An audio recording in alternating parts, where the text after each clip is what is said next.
6-6,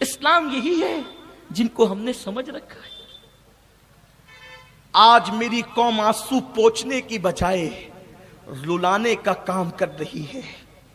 لوگ کہتے ہیں مسلمانوں کو زوال کیوں آیا، لوگ کہتے ہیں مسلمان ذلت کی وادیوں میں کیوں بھٹک رہا ہے، لوگ کہتے ہیں مسلمان پریشان کیوں ہے۔ میں کہتا ہوں جب تک مسلمان لوگوں کے آنسو پوچھتا تھا سنت نبوی کے مطابق، اللہ نے اس کو کبھی رونے نہیں دیا۔ جب سے مسلمان نے لوگوں کو رلانے کا کام شروع کیا، اب یہ خود بھی رو رہا ہے۔ انسانیت کا جنازہ نکل گیا۔ نہیں ہے انسانیت، انسانیت نہیں ہے۔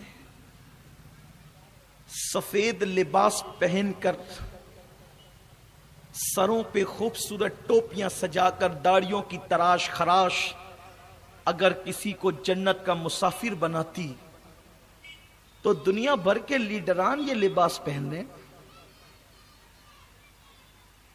لباس ابیض جنت میں نہیں لے جائے گا، درد بھرا دل جنت میں لے جائے گا، دلوں کی الفت جنت میں لے جائے گا۔ غریبوں کے بدن سے جن لوگوں کو بدبو آتی ہو اور اپنے مال کے تکبر کے نشے میں ڈوب کر کے جو کسی کی غربت کا مذاق اڑاتا ہو، وہ کامل مومن کیسے ہو سکتا ہے؟ میرے نبی کا تو فرمان یہاں تک ہے کہ غریب بستی کے اندر اگر پھل لاؤ، پڑوسیوں کو نہیں دے سکتے تو وہ پھلوں کے چھلکے محلے میں اپنے گھر کے آنگن میں مت پھینکا کرو۔ اگر تم نے پھلوں کے چھلکے گھر کے آنگن میں پھینک دیے اور کوئی غریب کا بچہ اپنی ماں سے وہ پھل مانگے اور وہ نہ دے سکے اور اس کو غربت کا احساس ہو جائے، تو پھل کے چھلکے پھینکنے والوں سے قیامت کے دن پوچھا جائے گا کہ تم نے اس کو اس کی غربت کا احساس کیوں دلایا تھا۔ میرے دین میں تو میری قوم کے صوفیاء نے یہاں تک فرمایا، جس کی ماں کا انتقال ہو جائے اس کی ماں اس بیٹے کے سامنے اپنی ماں کی ممتا کا اظہار مت کیا کر۔ جس کی ماں کا انتقال ہو جائے اس یتیم بیٹے کے سامنے اپنی ماں کی ممتا کا تذکرہ مت کیا کر کہ میں گھر سے نکلا تو میری ماں نے میری پیشانی چوم لیا، کیونکہ تیرے اس تذکرے سے اس کو اپنی مرحومہ ماں یاد آ جائے گی اور اس کا دل دکھے گا، تو کہ اس پر تیری پکڑ نہ ہو جائے۔ کوئی بیوہ عورت کے سامنے کوئی شوہر اپنی عورت سے پیار کی بات نہ کرے، کہیں اس کو اپنا مرحوم شوہر یاد نہ آ جائے۔ جس مذہب کی تعلیم یہ ہو، آج اس مذہب کے ماننے والے زبانوں سے آگ برسا رہے ہو، اس مذہب کے ماننے والے ہاتھوں سے لوگوں پہ ظلم کر رہے ہو۔ مذہب تو کتابوں میں مقید ہو گیا ہے، اب زندگی رسوم کے ارد گرد گھوم رہی ہے۔ کہاں ہیں ہم؟ میرے رسول نے اس یہودی عورت سے فرمایا، بچہ تیرا روتا ہے، خدا نے طبیعت ہی ایسی بنائی کہ کسی کی آنکھ میں آنسو نہیں دیکھ سکتا۔ یہاں ایک بات اور یاد آتی ہے، یا رسول اللہ ایک بچہ رویا آپ اتنا تڑپے تھے، یہاں تو پوری امت رو رہی ہے۔ حضور آپ کی پوری امت رو رہی ہے، حضور کی تڑپ قبر انور میں کیا ہوگی، آقا کی بے قراری کیا ہوگی۔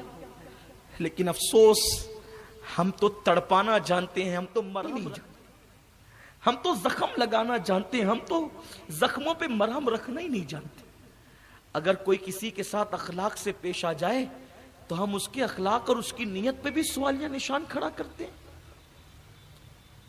یہ رسول اللہ کی تعلیمات نہیں ہے، اللہ کے حبیب کا فرمان ہے۔ میرے نبی وہ تھے جنہوں نے کافروں کی آمد پر چادریں بچھا دی، کافروں کی آمد پہ چادر بچھائی۔ ہم اپنوں کی آمد پہ کھڑے ہونے کا ظرف نہیں رکھتے۔ اللہ کے رسول صلی اللہ علیہ وسلم کی شان یہ تھی کہ حضور علیہ السلام نے کافروں کا بوجھ اٹھایا، ہم اپنوں کا بوجھ اٹھانے کی طاقت نہیں۔ ارے جو اپنے ماں باپ کا بوجھ نہ اٹھائے وہ کافروں کا بوجھ کیا اٹھائے گا؟ حد تو یہ ہے، مسئلہ تو یہ ہے۔ اللہ کے محبوب مصطفیٰ جان رحمت صلی اللہ علیہ وآلہ وسلم نے فرمایا کہ بچہ تیرا روتا ہے، بے چینی مجھے ہے، بتا تیرا بچہ کیوں روتا ہے، کیوں رو رہا ہے تیرا بچہ؟ ظاہر سی بات ہے میرے نبی کے لہجے کی شان یہ تھی کہ وہ سخن ہے جس میں سخن نہ ہو، وہ بیاں ہے جس کا بیاں نہیں، وہ سخن دل نواز جس سے سخن معراج پاتا ہو۔ سرکار ابد قرار نے فرمایا بچہ تیرا روتا ہے، بے چینی مجھے بتا روتا کیوں ہے؟ اس نے اندر سے جواب دیا رونا اس لیے ہے کہ میرا شوہر سفر میں گیا ہوا ہے اور بہت دن ہو گئے واپس نہیں آیا۔ اس دور کے سفر بھی بڑے لمبے لمبے ہوتے تھے، تو کہا کہ وہ ابھی تک واپس نہیں آیا اور گھر میں جو سامان چھوڑ کے گیا تھا اس میں سے تیل ختم ہو گیا ہے۔ تیل ختم ہوا، چراغ بجھ گیا، چراغ بجھا، اندھیرے سے میرا بچہ ڈر کے روتا ہے۔ میرے کریم آقا سراج منیر نے اس عورت سے کہا انتظار کر۔ سرکار اپنے گھر گئے، حضور کے گھر میں ایک ہی چراغ تھا۔ سرکار نے حجرہ عائشہ سے وہ چراغ نکالا اور نکال کر کے اس عورت کے گھر میں چراغ رکھا۔ گھر میں روشنی ہوئی، روشنی کیا ہوئی کہ وہ بچے کا رونا بند ہو گیا، بچہ چپ ہوا، حضور مسکرائے اور پھر مسجد نبوی میں تشریف لائے۔ حضور نے اپنے گھر کا چراغ اس کے گھر میں رکھا۔ حضور کے گھر میں بظاہر اس وقت ایک ہی چراغ تھا، سراج منیر کے گھر میں اس وقت ایک ہی چراغ تھا۔ سرکار نے اپنا چراغ اس کو دے دیا کہ اس کا بچہ نہ روئے۔ یہاں تو محلے میں میرے گھر کا کچرا تیرے گھر پہ کیوں، تیرے گھر کا کچرا میرے گھر پہ کیوں، اسی پہ ایک دوسرے پہ کیس ہوتے ہیں، ایک دوسرے پر کا مرڈر ہوتا ہے، ایک دوسرے کے ساتھ لڑائیاں ہوتی ہیں۔ وہاں گھر کا چراغ دوسرے کے گھر میں روشن ہو رہا ہے، یہ دین ہے، دین اسے کہتے ہیں۔ آپ کہاں ہیں دین کے پاس؟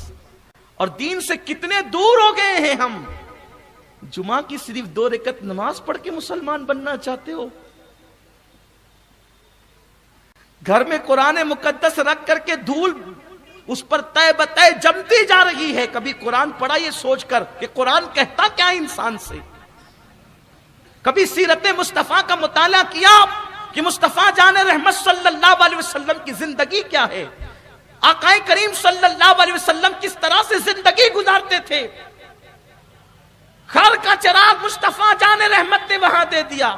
یہاں تو یہ ہے کہ دوسرے کے گھر کا پانی اپنے گھر کے آنگن میں گرا تو مسلمان اس پہ بھی لڑتے ہیں۔ میں سمجھتا ہوں کہ زیادہ جھگڑے اگر کسی کے محلے میں ہوتے ہیں تو مسلمانوں کے گھروں میں ہوتے ہیں۔